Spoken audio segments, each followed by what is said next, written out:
దేవుడు అందుకని చాపించడం మనకు ఆయన అపాయం రాకుండా కాపాడే దేవుడని ఎంతవరకు విన్నాం. ప్రార్థిస్తాం. స్తోత్రం స్తోత్రం స్తోత్రం. కరుణా సంపూర్ణ తండ్రి, మహోన్నతుల దేవానికి వందనాలు స్తోత్రాలు. ఉదయకాల సమయం ప్రభు పాల్గొని ప్రతి కూడా దీన్ని ఆశీర్వదించండి. నిజంగా రాయస్థల ప్రాంతం జరుగుతున్న ఆరాధన కార్యక్రమాన్ని కూడా జయప్రదం భయంకర జరిగించుదువుగాక. ఈ సన్నిధిని పొదువుగాక. తండ్రి వాక్యం నిర్దిష్టం తలపుది కనుక వినగలించు దయచేసి వాక్చాలను వెలుగురించమని యేసు నామమున పరమాత్మ ఆమేన్ ఆమేన్ హల్లెలూయా హల్లెలూయా. సమయంలో మరి రెండవ సెక్షన్లో మనము మొట్టమొదటి ప్రసంగం విన్నాం. ఏంటంటే మహోన్నత శాఖ నివసించువాడే సర్వశక్తిని నివసించువాడని, ఆయన అపాయం మీద రాదని, ఆయనను ప్రేమిస్తూ వారిని దీవిస్తానని ఈ విషయాలలో రాయబడింది. ఎందుకంటే అతను ప్రేమిస్తే అతను తప్పించి అతను వినిపించి గొప్ప చేస్తాను, ఆయన రక్షణ చూపిస్తాను వాక్యం విన్నాం. ఈ సమయంలో కూడా బైబిల్ గ్రంథంలో మనం గమనిస్తాం. కీర్తన గ్రంథము 34వ అధ్యాయము 14వ వచనం ధ్యానం చేసుకుందాం. ఈ రోజు వాక్య భాగాన్ని మనము దర్శించుదాం. సమయంలో ఉదయకాల సమయంలో వాక్యం వీక్షిస్తున్నటువంటి ప్రతి సహోదర సహోదరులందరికీ ప్రభు పేరిట శుభములు కలుగునుగాక. కీర్తన గ్రంథముల నుండి 34వ అధ్యాయము 14వ వచనాన్ని ధ్యానం చేసుకుందాం. కీడు చేయడం మాని మేలు చేయము, సమాధానం వెతికి దాన్ని వెంటాడ. చాలా వాక్య మిత్రులు దేవుడు దీవించి ఆశీర్వదించుగాక. ఇక్కడ గమనించినట్టయితే కీడు చేయడం మాని మేలు చేయము, సమాధానం వెతికి దాన్ని వెంటాడు. ఇక్కడ కీడు అనేది మేడలు రెండు కనబడుతూ ఉంటాయి. కీడు మేడలు రెండు ఉన్నాయి లోకంలో. మరణం జీవం రెండు పెట్టాడు దేవుడు. మంచి చెడు నిండి పెట్టాడు దేవుడు. అవును కాదని పెట్టాడు దేవుడు. చీకటి వెలుగును పెట్టాడు. రెండు మార్గాలు, ఒకటి జీవ మార్గం, ఒకటి మరణానికి వెళ్ళే మార్గం. రెండు మార్గాలు. ఈ రెండింటిలో ఏది కావాలో కోరుకోమని దేవుడి లోకానికి పంపించాడు. కాబట్టి పరలోకం ఉంది, పాతాళం ఉంది. ఇది నిర్ణయ స్థలం. ఇది నిర్ణయ స్థలంలో మనం ఉన్నాం. ఈ నిర్ణయ స్థలం మనం చేసుకుని మన మీద బాధ్యత పెట్టాడు. ఏది కావాలని కోరుకొని ఈ లోకాన్ని దేవుడు పంపించాడు. కీడు కావాలా మేలు కావాలా, ఏది కావాలని చెప్పేసి వాళ్ళు దేవుడు పంపించాడు. కొందరు పునరుద్ధానము జీవ పునరుద్ధానం వెళ్తారు, కొందరు నిత్యనాశనాన్ని నరకానికి వెళ్తారని బైబిల్ చెప్తారు. అది ఇక్కడ రెండు మన జీవితానికి. అవును కాదు, రెండు మన జీవితంలో కలిగి. అది మేలుంది, కీడుంది, సమాధానం ఉంది, దాని వెంటాడు. మేలు కీడులు రెండు ఉన్నాయి, అందులో సమాధానం కూడా ఉంది. సమాధానం ఎవరు చూసుకుంటే ప్రభువైన యేసుక్రీస్తు మన సమాధానం. సమాధానం సమాధానం ప్రభువైన యేసుక్రీస్తు. ఆశ్చర్యకరుడు, ఆలోచనకర్త, తండ్రి, బలవంతుల దేవుడు, సమాధానానికి ఆధిపత్యం అతనికి పేరు టైం ఇచ్చాడు. అందుకే అతని సమాధానం వింటాడు. సమాధానం వెతికి మనం జ్ఞాపకం చేస్తూ ఉన్నాడు. ఇదే కీర్తన గ్రంథంలో అదే 35వ అధ్యాయంలో ఒక మాట రాసింది. మొదటి గమనించినట్టు, యెహోవా నాతో వ్యాజ్యమాడు వారితో వ్యాజ్యమాడము, నాతో పోరాడు వారితో పోరాడము, కేడమును డాలను పట్టుకొని నా సహాయములకే లేచి నిలువుము, ఈట దూసి నన్ను తరువారిని అడ్డగింపుము, నేనే నీ రక్షణ అని నాతో సెలవిము. దేవా, నేను నిస్సహాయస్థితిలో ఉన్నాను, నా పరిస్థితి ఆందోళన ఉంది, నా పరిస్థితులు అధోగతి ఉంది, ప్రభానికి ఎవరు సహాయం లేరనే పరిస్థితి ఎదురైనప్పుడు అతడు ఇలా ప్రార్థన చేస్తూ ఉన్నాడు. ఏ ప్రార్థన చేస్తున్నట్టే వ్యాజ్యమ, నాతో కొట్లాడే వరకు నువ్వే పోట్లాడు, నాతో నీ కొట్లాడే వరకు నువ్వు కొట్లాడు, నాతో యుద్ధం చేయాల్సిన నువ్వే జయమేయాలి, నువ్వే నా పక్షాన్ని ఉండాలని యుద్ధం చేయాలని దేవుడు కోరుకుంటున్నాడు. నేనే నీ రక్షణ నీ నాతో సెలవిమ్ము, నువ్వు నాతో సెలవిమ్ము. మాట సెలవిస్తే చాలు, ఏదైనా జరగగలదు, ఏదైనా చేయగల దేవుడు.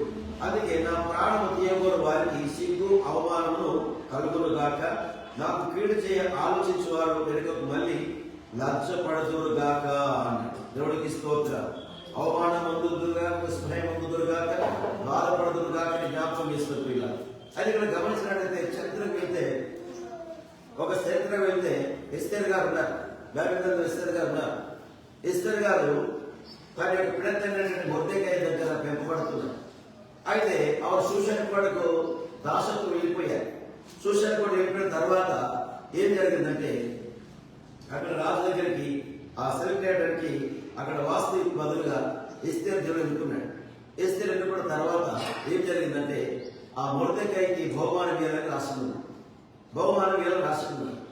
బహుమానం ఎలా ఇవ్వాలని చెప్తే ఆ రాజు కూడా తెలియబట్టినందున ఆ రాజు పరిపాలన యొక్క గ్రంథాలను తీసుకొచ్చి చదివినప్పుడు ఒక బహుమానం ఇవ్వాలని రాయబడింది.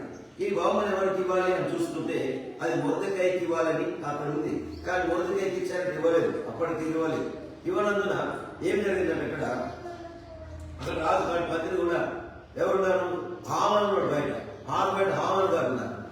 హామాన్ గారు అనుకుంటున్నారు, నాకు ఎవరికి ఇద్దరి బహుమానము, నేను దీనికి యోగ్యుని కదా అనుకున్నాడు హామాన్ గారు. కానీ అక్కడ రాజు ఆహ్వానించాడు. అబ్బాయి ఆ బహుమానం ఎట్టుండాలని చెప్పి అడిగాడు.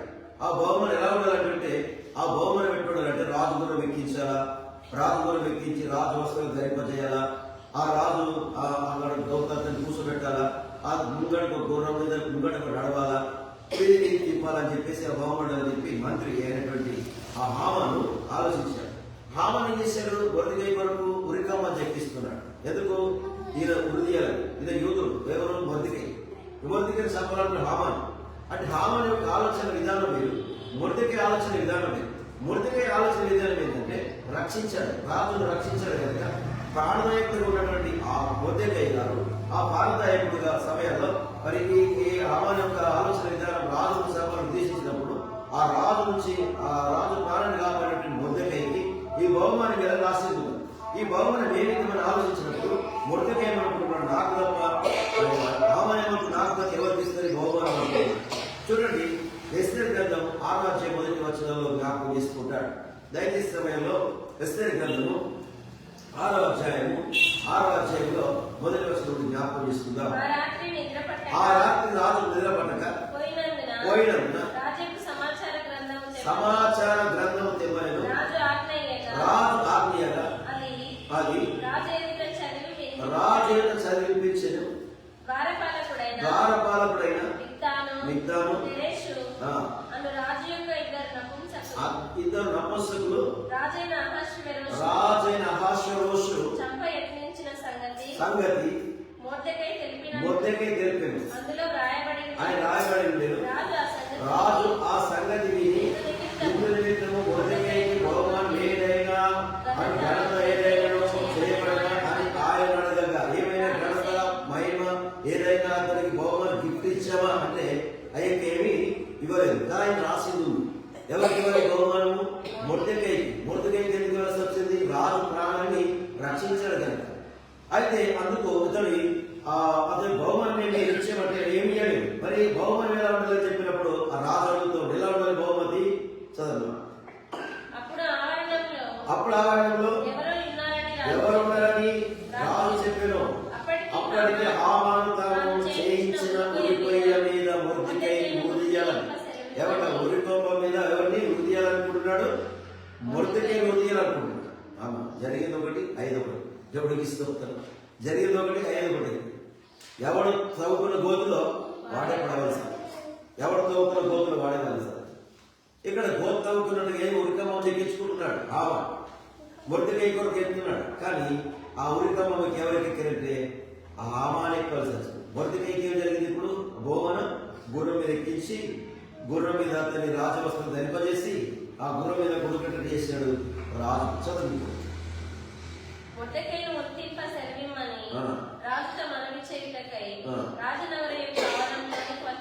వచ్చి రాజసేవకులు ఏదైనా వాడ చిత్తగించుము ఆవరణము రాజు చెప్పగా రాజు అతన్ని రాణి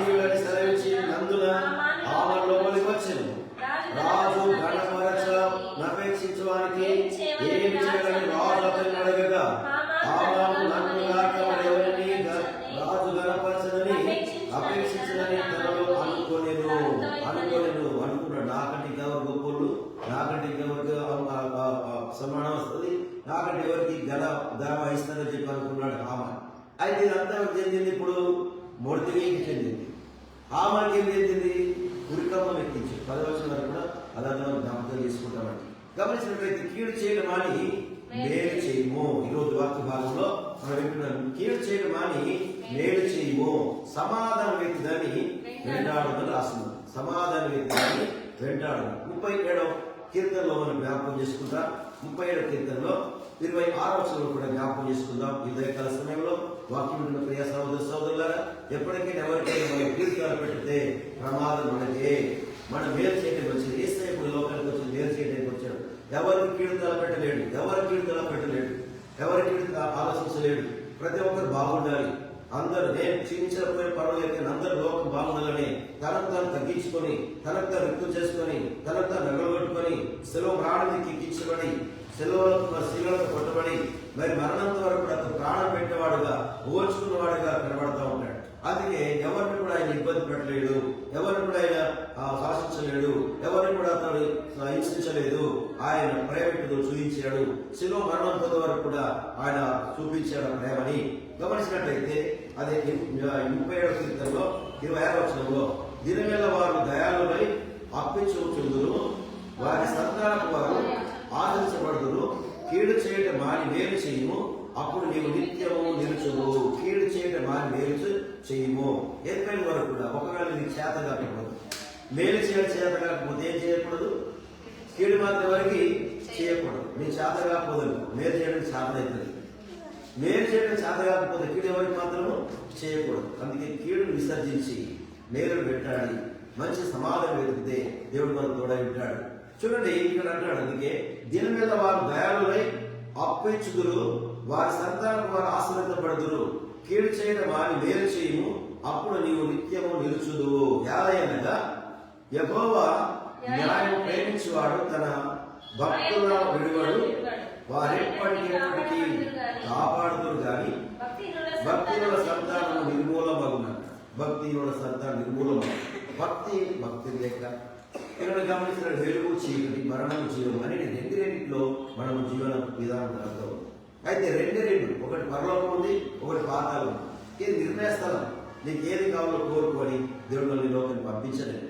ఈ ఉదయకాల సభ వాక్యం సంవత్సరం ద్వారా మేలును విసర్జించి, మేలును ప్రేమించి, కీడును విసర్జించి, సత్యాన్ని ప్రేమించి, యేసయ్య మన సమాధానం ఎక్కితే ఆయన దొరుకుతూ ఉంటాడు. ఆయన పేరేంటిది? సత్యం, సమాధానం, సత్యం, సమాధానం.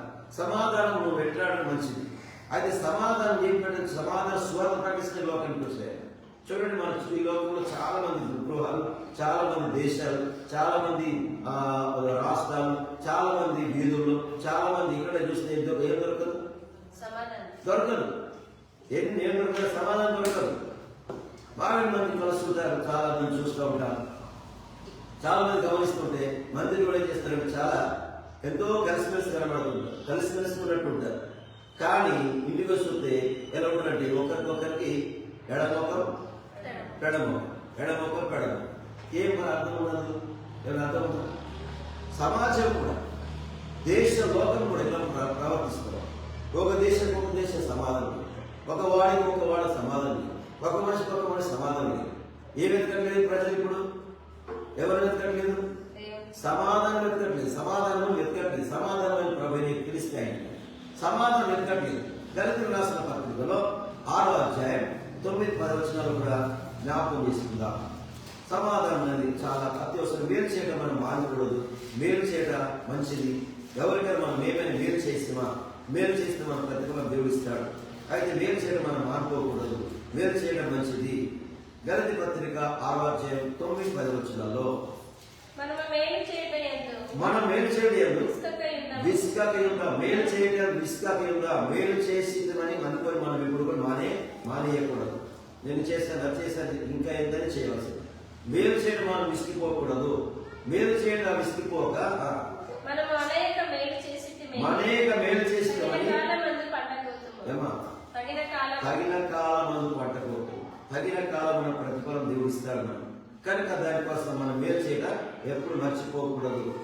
మేలు చేయట మంచిది. మేలు చేయక దేవుడు ఇప్పుడు ఎవరికి కూడా మరవలేదు. మేలు చేయక ఆయన ఎవరిని విడిచిపెట్టలేదు. ఇక్కడ గమనించుకున్న మాట ఏంటంటే, మనము మేలు చేయట ఎంత విస్తరయుగం, మనము అలయక మేలు చేస్తామని కానీ తగిన కాలమందు పంటపోతుము, తగిన కాలమందు పంటపోతుము. అయితే సమయాన్ని వచ్చినప్పుడు సమయోచితమైన పదాలు మనం దేవుడిస్తూ ఉంటాడు. దాన్ని మనం వెంటాడాలి, సత్యాన్ని వెంటాడాలి, సమాధానం వెతకాలి. అక్కడ కీడు చేయడం మాని మేలు చేయడం మంచిది. కీడు విసర్జించాలి. కీడైతే మన జీవితంలో ఇది కీడుగా ఉంది, ఇది పరిస్థితి కరెక్ట్ కాదు అన్నప్పుడు దానికి దూరంగా ఉండాలి. కీడు చేయడం మాని మేలు చేయడం మంచిది. సమాధానం వెతుకుదని వెంటాడండి. సమాధానం అనేది చాలా ప్రాముఖ్యమైన విషయం. ఇద్దరి జీవితంలో, లేక నలుగురు జీవితంలో, ఫ్యామిలీ జీవితంలో, దేశం జీవితాలు, రాష్ట్ర జీవితాలు, ఎక్కడైనా సరే ఏ కావాలి మనకు?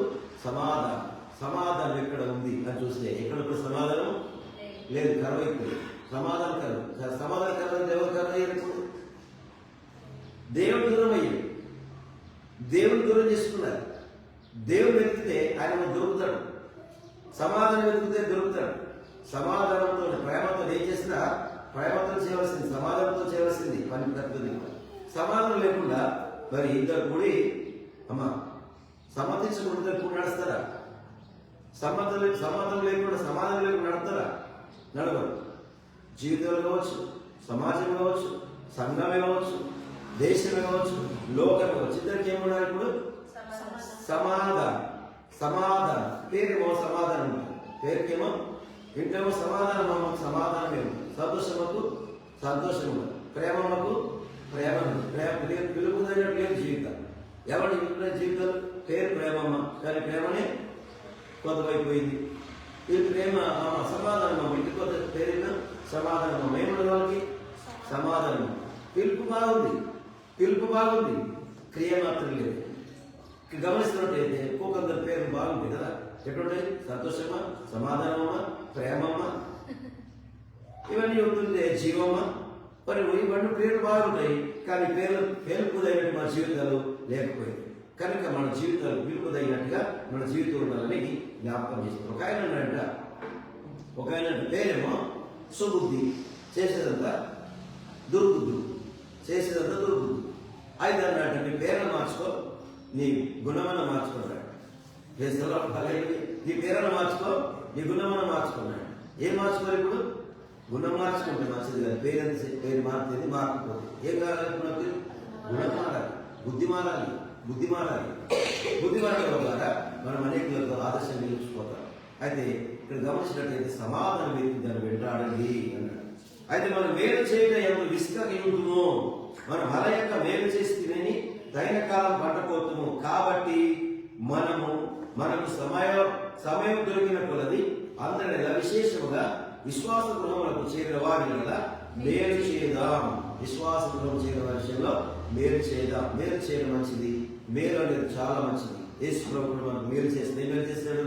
తన ప్రాణాన్ని దానంగా పెట్టాడు, బహుమానం ఇచ్చేశాడు. తన ప్రాణాన్ని మనకు ఇచ్చేశాడు. ఏం మేలు చేశాడంటే గొప్ప మేలు చేశాడు. ఈ మేలు మన తల్లిదండ్రులు ఎవరు కూడా చేయని మేలు యేసయ్య చేస్తుంది కనుక ఆ మేలుకు ప్రతి మేము కూడా చెల్లించలేకపోతున్నాం, వెలగట్టలేకపోతున్నాం. ఈ రోజు పేరున ప్రభు తిరుగుదాం, ప్రభు సన్నిధిలో జీవితాం. దేవుడి మాటల వాక్యం అందరూ